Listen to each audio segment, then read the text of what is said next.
ზვიად გამსახურდიას და ლეხ ვალენსას ერთმანეთის გვერდ თბილისში ბარ ვარშავაში აღმოაჩენთ.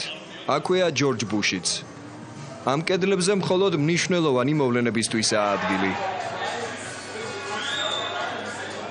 ვარშავის აპოლიტიკური სტუმრები ფიქრობენ, რომ დღევანდელი აქცია ამ უჩვეულო გამოფენაზე მოხვედრას არ იმსახურებს. ვარშავის კედლებზე არა, მაგრამ გაზეთების პირველ გვერდებზე დღევანდელი აქცია ხვალ აუცილებლად მოხვდება. ყველაზე ოპერატიულად კი ფოტოებს სელფების მოყვარულები გაავრცელებენ. ევროკავშირის დროშის ფონზე ფოტოები დღეს ევროპელმა ტურისტებმაც გადაიღეს.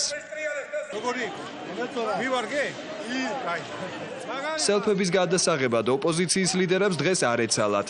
ისინი რეგიონიდან ჩამოსულ სტუმრებს ესალმებოდნენ და საორგანიზაციო საკითხებს პირადად ხელმძღვანელობდნენ.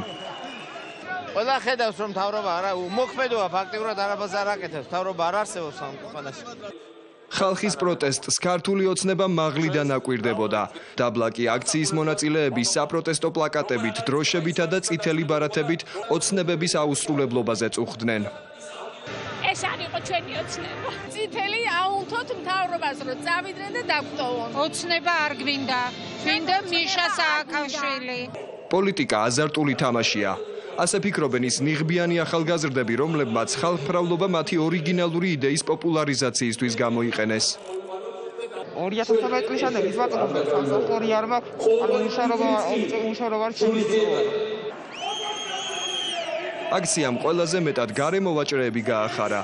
ბატიბუტს, მიწისთხილსა და მზესუმზირას დღეს ბევრი მყიდველი ყავდა.